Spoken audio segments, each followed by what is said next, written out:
Mesdames et messieurs, bonjour. Nous sommes au sein de la mairie de Yopougon. C'est ici que se tient une conférence organisée par Yop Reggae Festival sur le thème « L'école obligatoire, quel impact ?» Religion pour certains, philosophie et simple mode de vie pour d'autres, le mouvement Rastafari n'est plus celui qu'on croyait.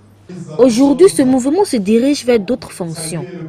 C'est le cas de Yop Reggae Festival, initié par Bassamouka Pro et Mediatek.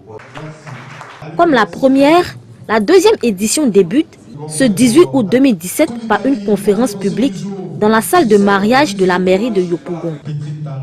Bien avant la prise de parole du conférencier, le doyen Frotomougou, le messager, poète et conteur, a ébloui l'auditoire avec un magnifique poème.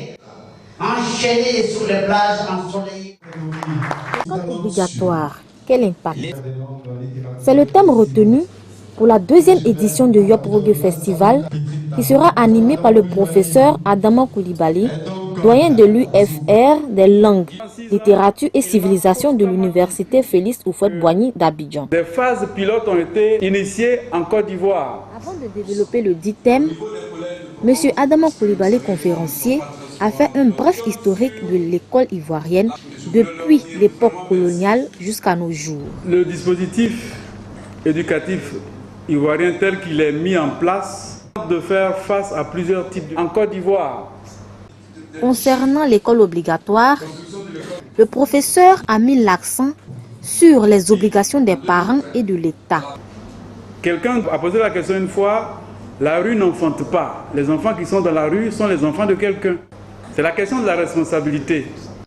Et enfin, il a abordé les dangers que représente la non-scolarisation. Pour lui, les conséquences majeures sont la délinquance et la mise en péril de l'insertion sociale. Je voulais leur dire vraiment merci. Après la conférence, M. Adama Koulibaly, conférencier, s'est expliqué au micro de Vision Africa sur le lien entre l'éducation et le reggae. Mais le reggae est une institution de la prise de conscience.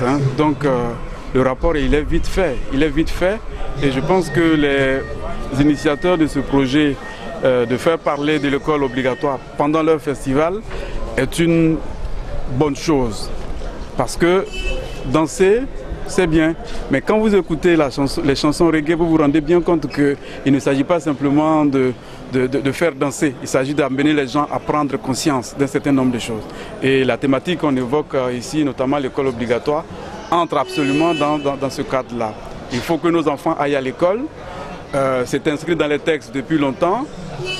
Le peuple apparemment ne semble pas avoir bien compris, donc l'État a pris un certain nombre de lois depuis 2015 qui dit l'école maintenant est obligatoire.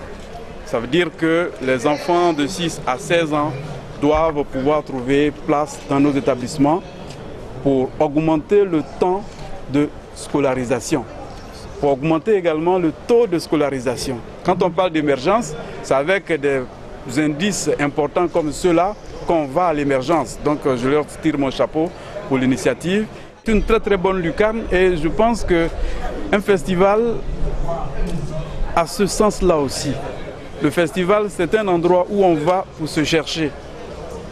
Et se chercher, ça veut dire chercher les vérités qui sont dans nos sociétés. Et là, en l'occurrence, quand il parle de l'école obligatoire, il y a le peuple qui vient au festival. Et quand le peuple vient, il parle de quoi aujourd'hui? Il parle de l'école obligatoire. Mais c'est quoi il veut nous imposer? Non, on ne veut pas imposer l'école. On est en train d'expliquer et on est en train de dire que des dispositions sont prises pour que vous y allez.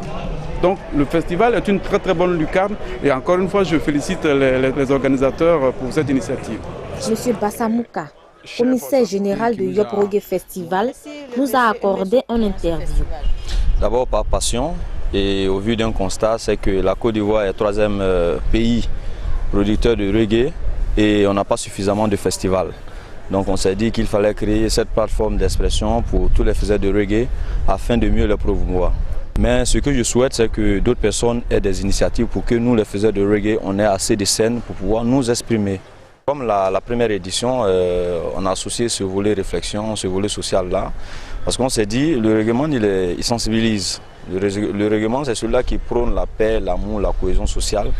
Alors donc on s'est dit qu'il fallait associer à notre festival, à chacune de nos éditions, une thématique. L'année passée, on a commencé avec le travail des enfants dans le secteur du transport. Ça s'est bien passé. Et cette année, on s'est dit qu'il fallait continuer. C'est-à-dire quand les enfants ne sont pas à la portière, on les met où? C'est de les mettre dans un centre pour apprendre un métier ou pour apprendre à lire et écrire. Voilà comment on s'est dit qu'il fallait s'intéresser à l'école obligatoire, un concept au sein duquel il y a ce volet-là, où on peut récupérer des enfants qui ont jusqu'à 16 ans, les récupérer et leur donner l'enseignement, l'instruction qu'il faut. Voilà. Les innovations, c'est qu'on a un village du festival, ce n'était pas le cas l'année dernière.